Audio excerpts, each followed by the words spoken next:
welcome to Burnt Bridge. Today we have such a special guest, one of truly America's finest, hottest, funniest, and most chill, my bestie, Rachael. Everyone welcome Rachael to the podcast. Aw, that was a good intro. Thanks so much, and thanks for being here. Thanks for having me, I'm excited. I'm really excited too. Quickly to start, do you want to help me congratulate a few people on sobriety milestones? I'd love to. Okay, amazing. Chelsea has a year and 2 months on August 28th.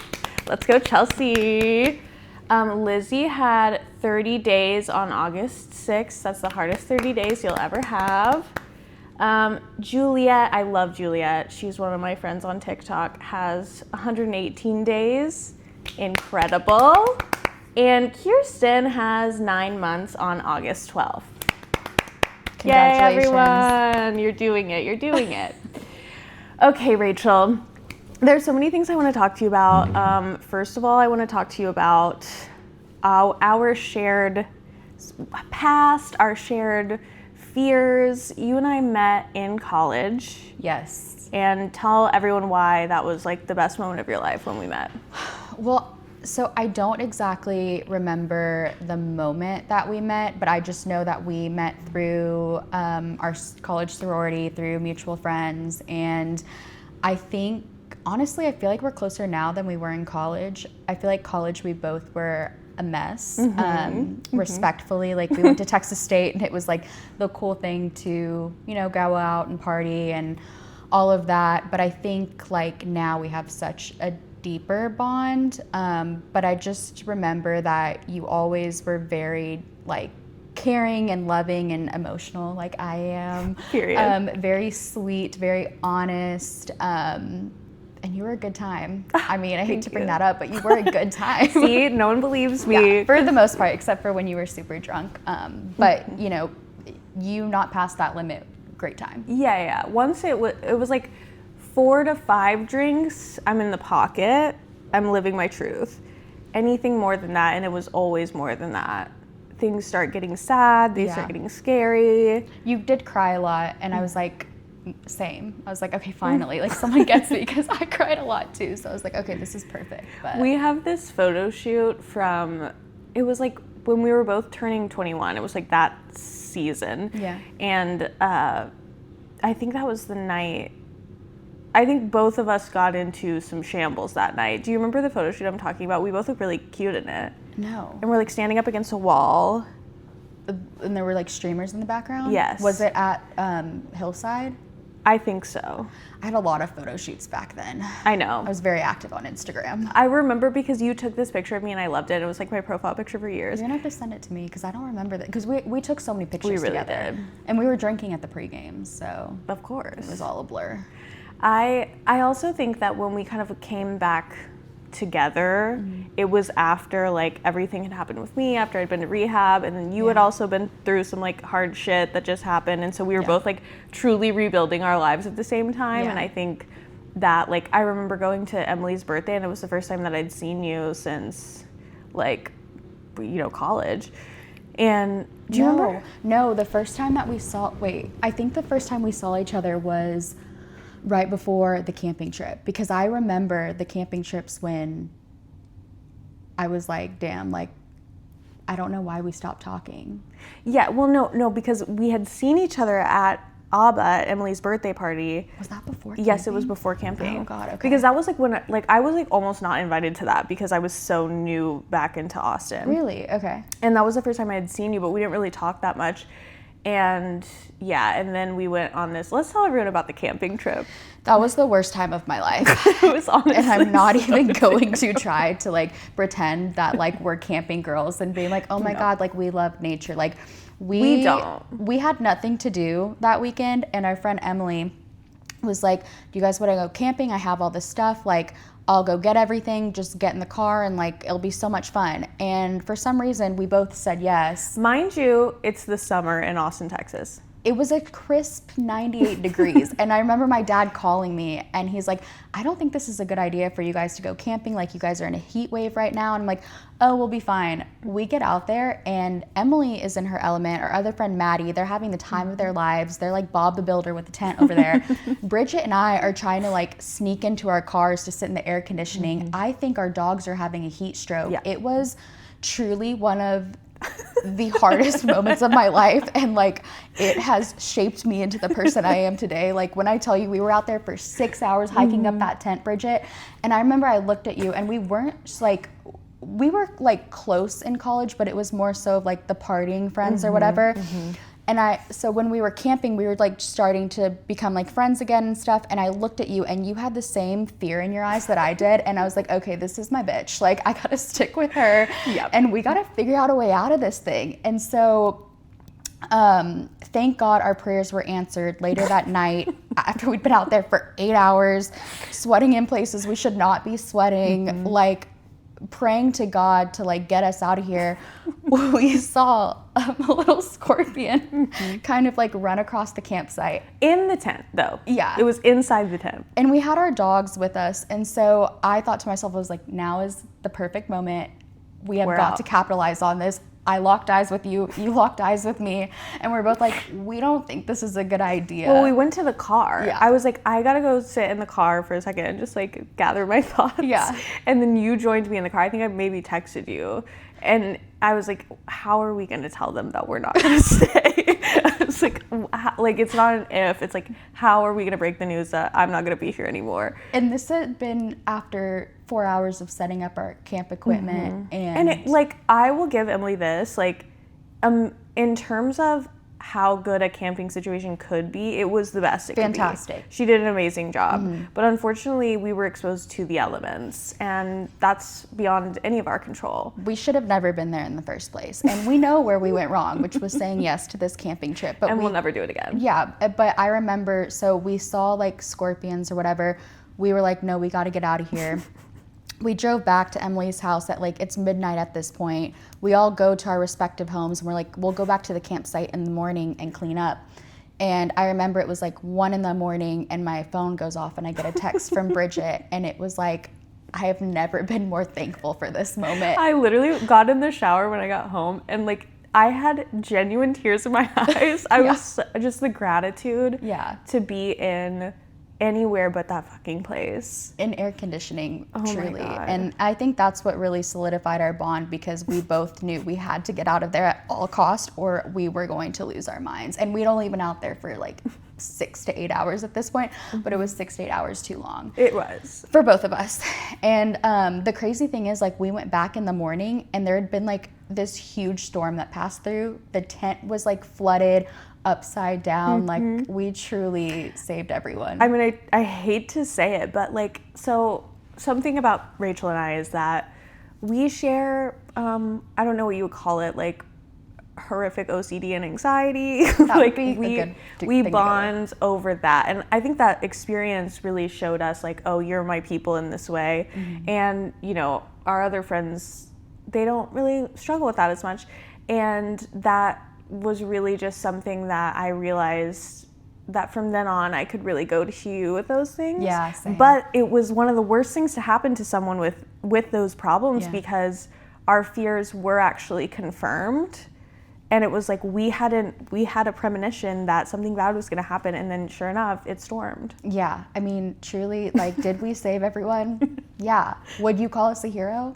Yeah. I mean, I would. I would as well. I think every day they should be texting us and thanking us for their lives. Emily still wanted to, she would still be out there if she could. Love you, Emily. But like, that's when in that moment, I knew that like we were on the same wavelength, and I wasn't gonna get like reprimanded for bailing. Like, I needed someone on my team, and in that moment you were on my team. But since that camping trip, that fateful night, so many moons ago, like, I just feel like we've become so much closer, and I think our friendship is as strong as it's ever been, way more so than in college, because I feel like in college we were both like college kids, like we were selfish and going through our own things, and now we are functioning adults and contributing to society, but also can show up like fully present in our relationship, whereas like in college I felt like we probably couldn't do that. Definitely not. So I really like that about us, and I also like that I think it's just cool when, like, I think in all of our friend group we have different people who like serve different roles, and I think that it's very nice to have someone who understands like on a fundamental level the way that my brain works. Same. And I know that when I text you about like something going on, you're not going to be like, why would you fucking think that way? Like, you're going to be like, oh, I completely understand this thought process. Yeah, I might even encourage it. Like that could be a bad thing, but like I get you. What was the other day I was texting you guys about something, and you like completely said what I was thinking. It was about pre-workout. I thought I was gonna have a heart attack if I took like coffee and pre-workout, and you were like, no, you'll be fine. I do it all the time. Like, that was my question. Thank you. Yeah, I was like, just take a little bit less than the recommended dose of it, and everything will be okay. Yeah, and so you got me on that level. And that's what we need. Yeah. Honestly. But yeah, if like, I think that there's some things that we actually can't go to each other about, because we will be like, yeah, you should be worried. Yeah. You should be scared. You're like, the plane has turbulence. I'm like, you're probably going down. Best of luck, send the goodbye text. And that's why we have our other friends, to keep us grounded. Yeah, truly. And also, just on that note quickly, I mean, we have to touch on aviation disasters as this, like, it's like when you find someone who has the same niche interest that you have, but it's like disaster based. Yes. That's what we found in each other. And I think it's one of my favorite things about you. Honestly, it's your knowledge of aviation disasters. And I don't know like how this happened or where this started. And it's really like not funny. It is very serious, especially in today's climate. I do want to address that. Like, we should not be giggling about it, but it's just something that interests me. Yeah. Like, to an unhealthy amount. Like, there's nothing I love more after a long day of work than like freshly showered, in bed, cuddling with my dog, TikTok on my phone, aviation disaster, pulled up, and we're going through like, you know, starting from like 1968, and you're just working your way up to 2020. Well, now 2025, but yeah. I think, and we also share like true crime, like, and I think it makes perfect sense, because I like to unwind by watching things that I know are actively worse than whatever I'm going through. Like, I'm like, oh man, I'm really stressed about X, Y, and Z, but at least I'm not on a plane that's going down.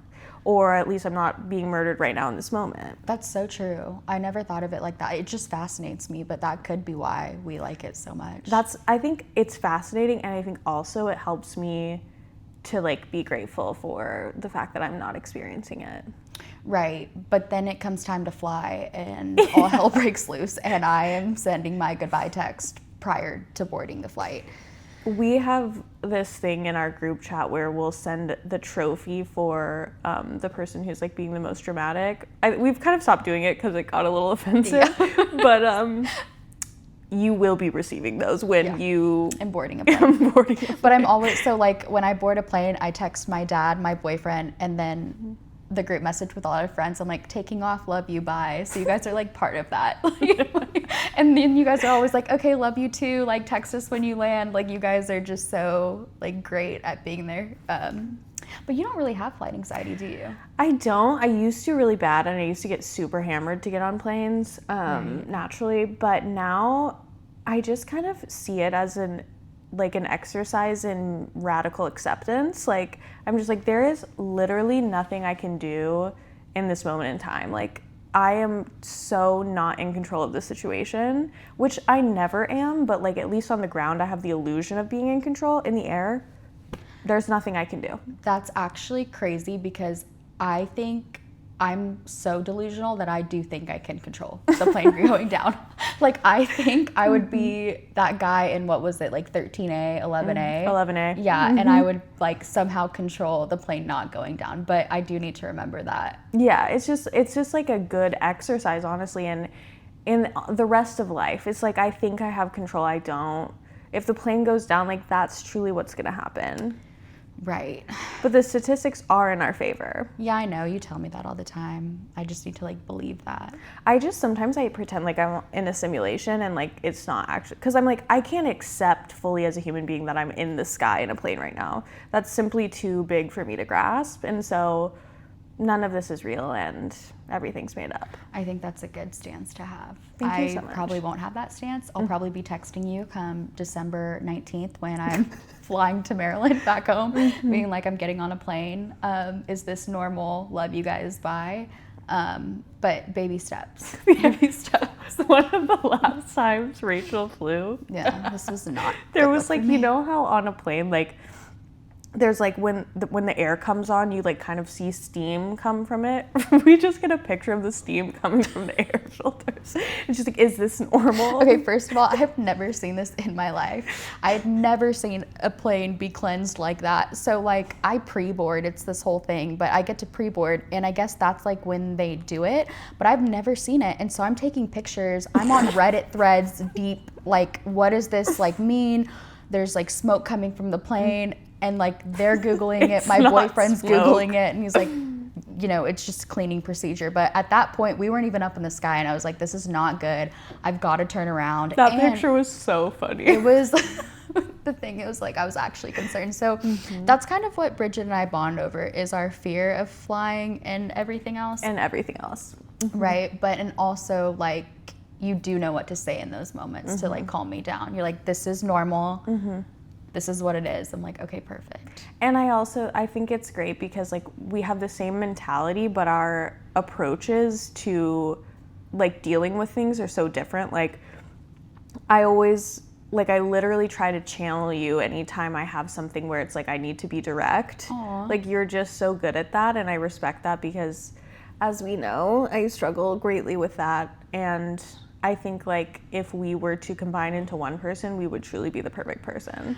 I agree. I would have to agree with you. Like I really think, but also like I feel like you are, one of the things that like I love about you, having you as a friend, is like you're very good at giving advice, but also like delivering your feelings delicately. And that's something that I'm working on, is trying to like not be as blunt when, you know, in conflict or like bringing up my feelings. Like you say that you're not good at it, but I think you really are. Oh, thank you. You're welcome. I try to do that, but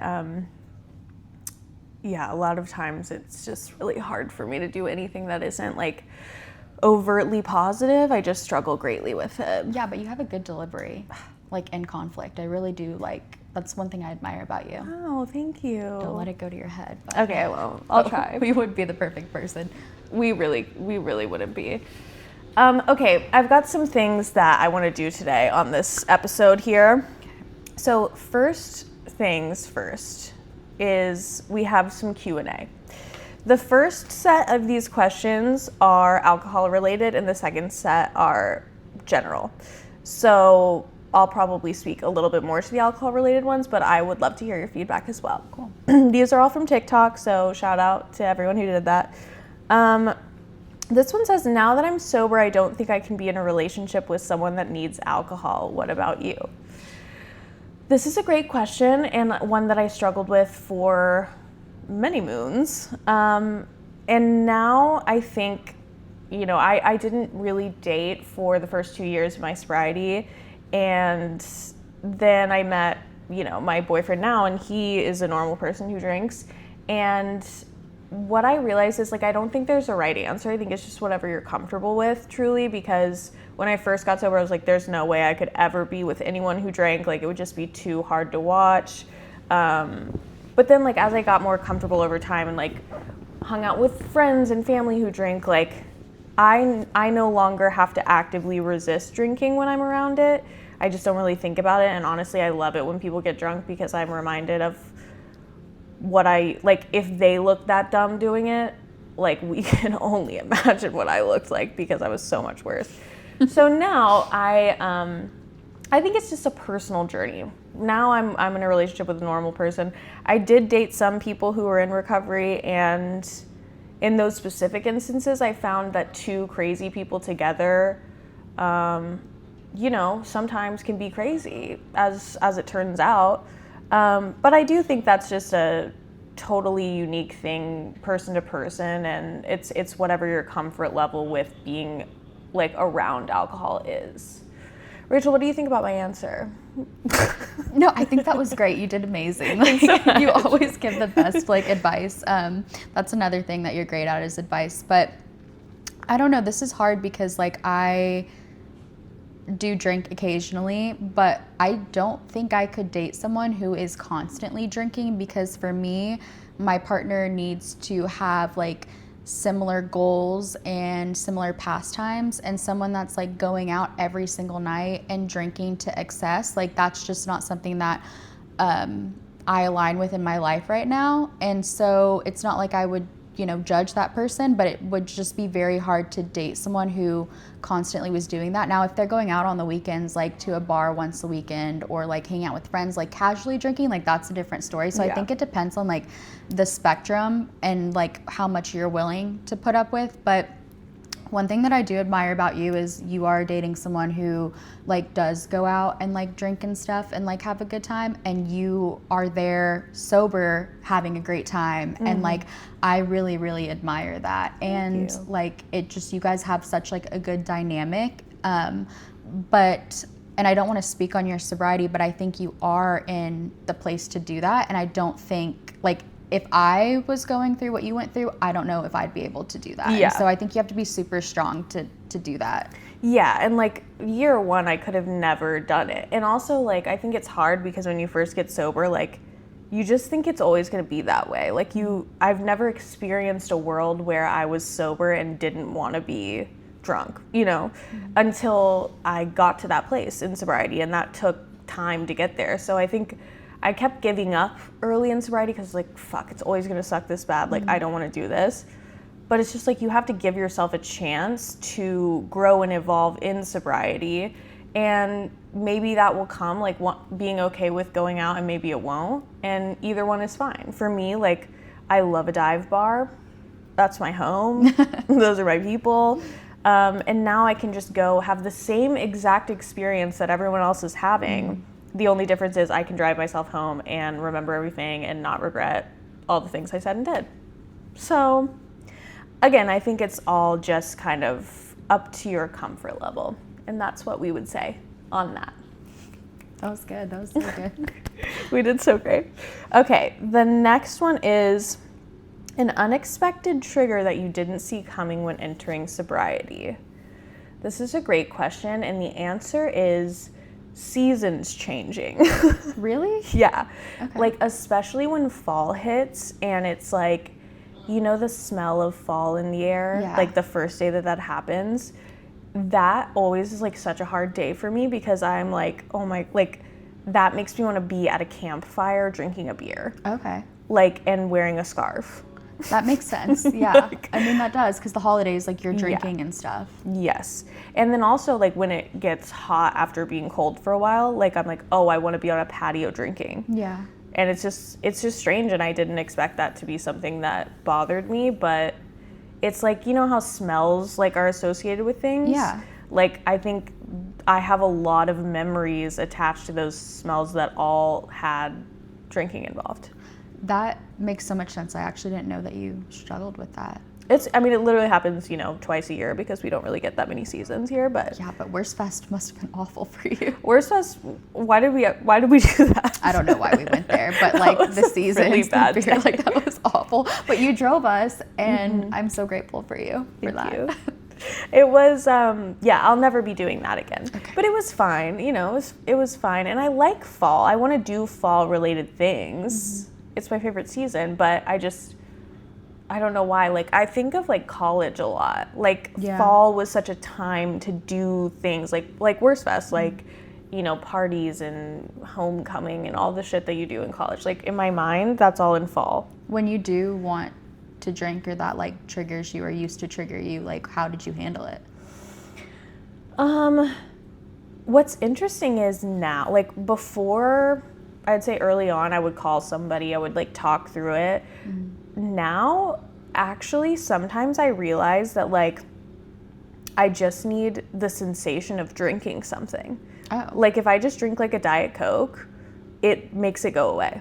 Huh, okay. It's so strange. Like, and that's not always the case. Like when we, like the last time I had a real craving was when Will and I got to the Dominican Republic, and I just was really honest with him right there. I was like, hey, I just feel like I want to drink right now, and I haven't had this feeling in a long time. And then I think I told you this, but he was just like, right, but I don't think you're gonna do that. You're like, and I was like, you don't know me. I was like, prior. wait, actually, great point. I probably won't do it. But, and like, the thing is, like, I might have fucking done it, but like, in that moment, that response was what I needed. Yeah. And I think sometimes just hearing someone else's like logical thoughts. Yeah. Because when I think about drinking, it's illogical. Like, I think that I could go back to drinking and it would be normal. Yeah. But like, other people are there to remind me, no, that's not that's a a thing. lie. Yeah. That is a true lie that your brain's saying. No, but yeah, I just didn't know that, like, about like something that you struggled with. Like, I had no idea. But that does make complete sense to me. Yeah, it's weird how many like small things are just like, because it was just such a big part of my life. It's associated with my family, with my friends, with my dog, with everything that I ever interact with. That's why early sobriety is so hard, is because you're having new experiences with the same things without this thing that like was so helpful to get through those things. Does that make sense? No, it does. Yeah. Okay. That was good as well. Yeah. Okay, how to get over the I'm more fun and outgoing when I'm drunk belief? This is a great question.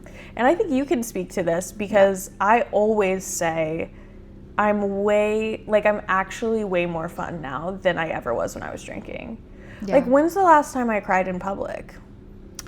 I actually can't remember, and that's saying something. Like, when you were drinking, like, you were full of emotion, and I love that about you, but it was just not a fun time because, like, you kind of knew, okay, Bridget's gonna be a mess tonight. Someone's gonna have to take care of her. She's gonna be crying about who knows what. And, like, it just, I feel like there was no control there. There was no fun there. But now, like, you are so much fun to be around, and like, you're funny, and you can have like these like in-depth and witty conversations, and like, we can go out and have a good time, but you're fully present for it. So yeah.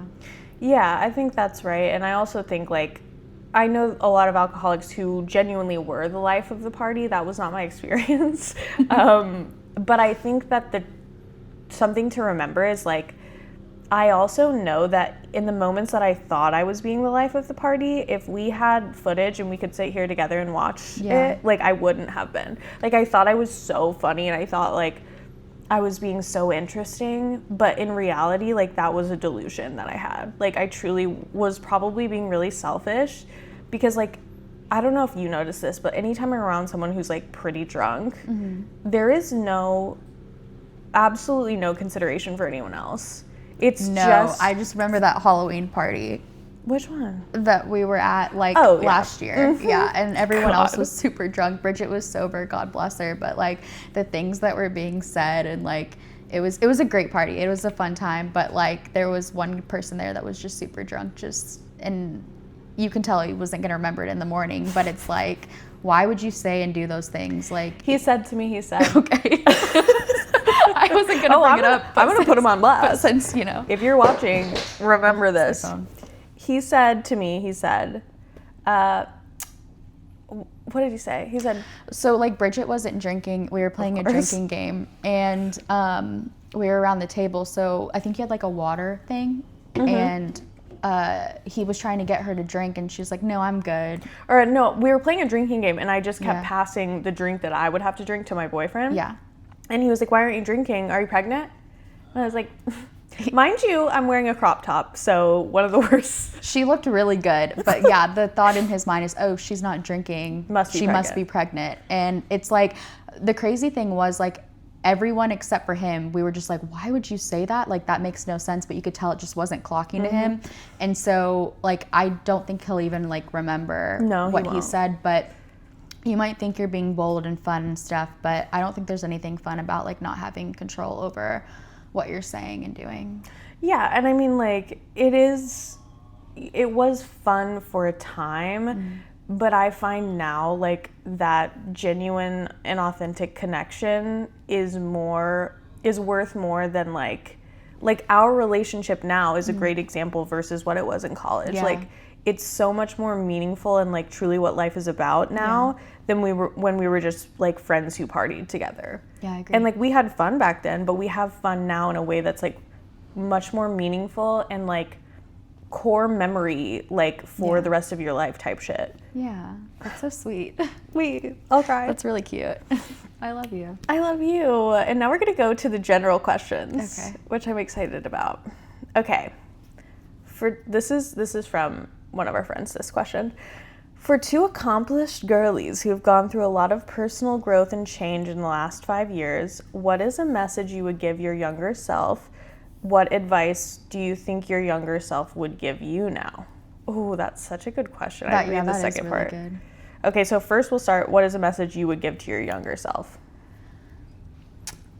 I think for me personally, I would just probably tell my younger self to trust your gut and intuition. And if a situation, a person, a friendship, a job no longer serves you, it's okay to leave that situation and be uncomfortable for a little bit as opposed to staying in something and being miserable. And again, like that's a blanket statement, but like relationships, jobs, friendships, I stayed in a lot longer than I should have, and I should have trusted my gut a little bit more. So that's what I would tell my younger self. Yeah, like I think that short term, like acute discomfort is so much preferred over long term, like prolonged, less discomfort. Yeah. You know, I think that's like a huge thing that both of us have learned in different ways, but also some similar ways. No, yes, truly some similar ways. But yeah, I think change is just uncomfortable in general, but like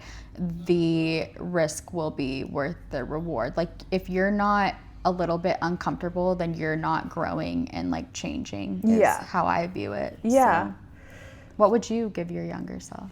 I would say, hey girl, It's me. some things are gonna happen that are gonna be real weird and hard. But I would say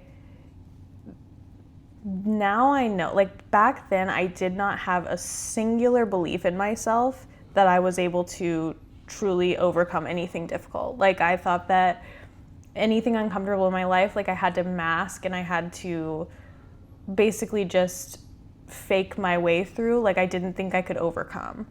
And so I think I would say like you are so much more resilient than you think you even have the capability to be. And like time will prove that, and there will be a lot of really hard moments that where you question like what is the purpose of all of this. Everything really does like have a reason, and on the other side of it, like you will, in hindsight, you'll be able to see how strong you are. You can't see it when it's in the future, if that makes sense. Yeah. Because like really I thought I was like one of the weakest bitches out here. You're so strong, Bridget. Wait, what would your younger self tell yourself That's today? such a good question. I'm curious. What would she say? Like, I'm wondering if the question is like if she saw me today, or if there's something that I could learn from my younger self that I'm no longer doing that she did. Like, how do you interpret that question? I took it like something that I need to be like reminded of. Like for me, it would be probably just like live in the present moment and like just relax a little bit. Yeah. I think Maybe that would be probably yours same. too.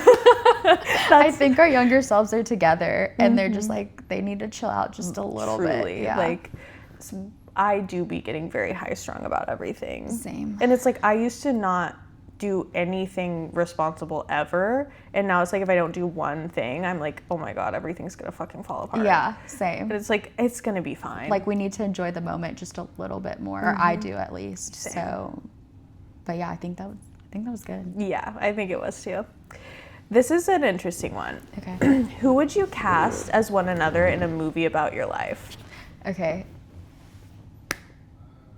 Should I go first? I'm scared. I'm really scared, but also I can't think of any famous people right now. Hold on. Okay, go. Okay, I'm gonna say this person because of like the personality she had on the show, and like you guys have similar features. It's Zooey Deschanel in New Girl. Period. I was gonna say an American Girl doll. No. I'm kidding. I was not kidding. the teeth. I was kidding. Someone on fucking TikTok constantly comments on my post and says I have American Girl doll teeth, which is fucking I rude. want to see their profile. Okay, actually, that's what I'm gonna do tonight. Instead of looking at plain aviation disasters, trust and believe I'm gonna find your TikTok. I'm gonna go see what you look like and humble you a little bit. And I'm just kidding. I would never, but I do want to see like what's the point of that? She's beautiful, so stop doing that. Please. Thank you so much. You're welcome. Oh my gosh. I was gonna say, if obviously this isn't reality, so I would say like 1997 Jennifer Aniston. Like when she's in Friends and she has that really cute haircut. Is it because of my hair kind of okay, so that's the... Because like okay. you just have really good hair and she has Thank really good you. hair, and that just feels right to me. That was sweet. No, thank you. You're welcome. I like that answer. I think we gave each other good answers. Okay. Forget the American Girl. I know, because like honestly it could have gone really south. No, I'm not gonna say that because it's mean. But No, there's let's one say it. celebrity that people tell me I look like sometimes, and Who? Demi Lovato. Oh, I think she's beautiful. I do too. But when she was like Poot Lovato era, No, but you're not Pooh at all, Bridget. now she's like looking incredible. We're Yeah. gonna have to cut this out. We're gonna have to cut this part out. I don't want the Lovatonators or whatever they're called to come You after do me. look like Demi Lovato a little bit. It's the hair. It's the hair. I She's know. gorgeous. She is, but And her new music every video time got someone released. says that, I just think of Poot immediately. Poot wasn't even Demi. We don't even know who. And Poot Demi was is like truly so beautiful, but like And in my talented. head, immediate Poot. But she's also like overcome so much. Like you guys, Like we're literally very would have similar. so much in common. if That's were why we have to sit cut down. it. I can't like. Yeah. I really can't have this. I out get there. that. That's actually a good one though. But yeah, no, definitely Zoe Deschanel. I think is Okay, more amazing. so. Yeah. That's good. I love that answer because I love New Girl. Okay, what is a quality that the other person has that you lean on for help? I will say this about you, like, well, first of all, I already said that I really respect your ability to, like, stand up for yourself and others. Like, I really find that, like, when a truth needs to be told, like, you are always good. Like, if I needed honesty, I know I could come to you. And I struggle with that because, like, I'm not the one that you should ever go to if you're like, what does this outfit look like on my body? Like, I can't. I'm just going to tell you it looks good. I simply can't be the one to deliver the news. That's good to know. That's Like, good to know. really don't. Okay. Like, and when it matters, of course, I'll be honest. But like in smaller things like that, for some reason, my internal value system is like I need to protect people rather than like be the one to break a hard truth. But when it comes to like smaller things, in big moments, like especially with my close friends, I'll always be like honest, but I'm not like, really the outfit is a great example. I'll tell you which outfit looks better, but I'm not going to tell you one looks bad. I mean, but that's like a kind thing to do. Like, I think you said something, you're like, I want to be the person to like protect other people. And I think that's interesting because like I feel like when I'm honest, like with people, that's me showing them that I care and that I love them, because it's so much easier for me to just like say what they want to hear and not care, like not think about how like it's going to be received. But then I think that's how you know that I really care about you, is if I'm like super upfront and honest. And that is actually, that could be like a big fault as well. But that's what I respect most about you, is that like, even when you know it's not going to be well received, you say it anyways. Whereas like, I think I'll be honest, but if I don't think this is the right moment to do it, like if I don't think you're going to take it well, I'm going to wait. When maybe the truth needed to be said right then. You know what I mean? Yeah. Like, I'm more afraid of hurting someone's feelings and like being like creating distance than I am of like there's this saying in AA that's, I'd rather step on your feelings than step on your grave. And it's like very profound. I love that. That's going to be my new Instagram bio. And you live by that. And I know that I can always come to you when like I need someone to just tell me the way that it actually is and not just like confirm my own beliefs. Aw, well, that's sweet. I feel like though, it's funny that you say that, because with you, one thing that I love about you, what's the question again? Like what is a quality that the other person has that you lean on for help? I just think like you are so understanding and you are so good with advice. And I'm not just saying this, like you are one of the few people that I can come to and I genuinely want to hear your opinion about the situation and I will listen to it and really take it in.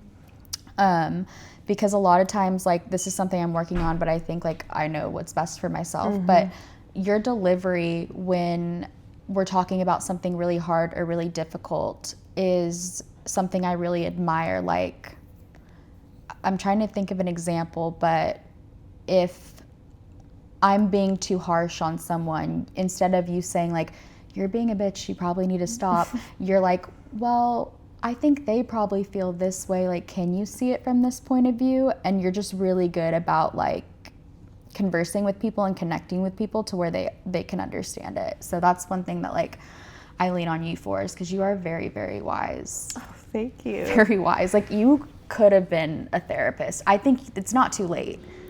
Well, and shout out to being in therapy since I was 8 years old and going to rehab 3 times for that. Right. Because they do be teaching you all that. But I don't know, I still think it's like a gift to like just have that perspective on things and like articulate that well. And once again, if we combined into one, we'd be unstoppable. we would it's be over for these bitches. The president of the National Transportation Safety Board. Literally the FFA. Yes. Okay, well, this is great because we just talked about this. How do you as an adult navigate giving and taking advice from your friends? I love giving advice. It is something I truly think that I am good at because of all the therapy, really. Taking the advice. It's a different story. That is troublesome for me because I suffer from the same thing where I genuinely, I think because of all the therapy, like, I think I know best. Like, yeah. I really think I do. And, like, there was an example in the past few weeks where you were, like, basically I was looking something up on social media that was hurting my feelings. And you were like, you should probably stop doing that. You're like, maybe don't do that. It seems like you're uncomfortable and it seems like this is directly what's causing it. And I was like, heard you. And I know that you're right.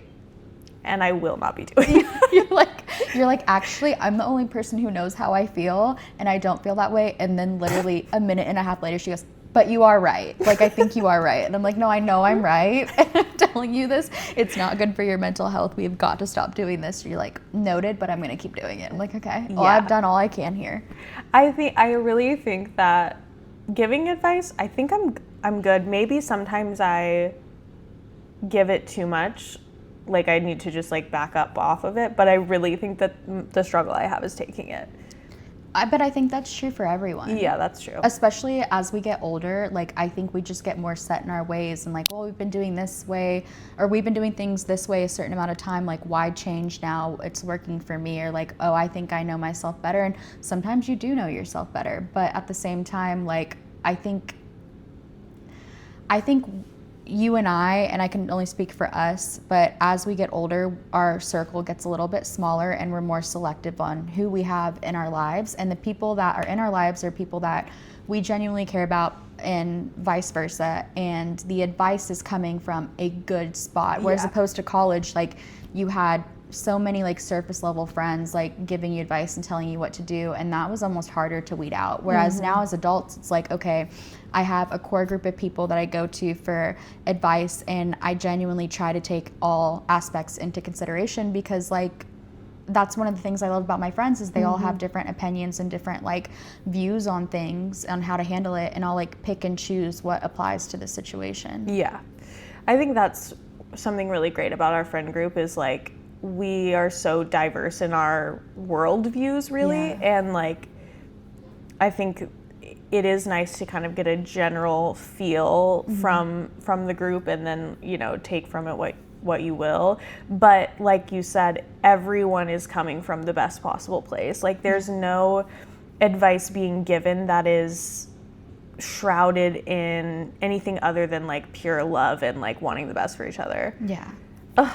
And it could be so wrong, but like, at least that person cares about you. Yeah. No, honestly, and like I like that no matter what, I know that like we all have each other's backs, like and like honestly, I say this all the fucking time, but female friendship is, I think it's like truly the thing that is like the most important in life. Yeah, because I agree. these men, I mean, I love mine, but there are times where he just want to just, I mean, But and no, like, you guys we love have been them, but yeah, you guys have been a constant, and like I don't know, it's just like so pure because like it's not like we're expecting anything in return really. It's just like you're there for the other person, and yeah, I think that is really beautiful. we're gonna be 80 and still fucking rocking with the Scorps group chat. Watching like documentaries and discussing conspiracies.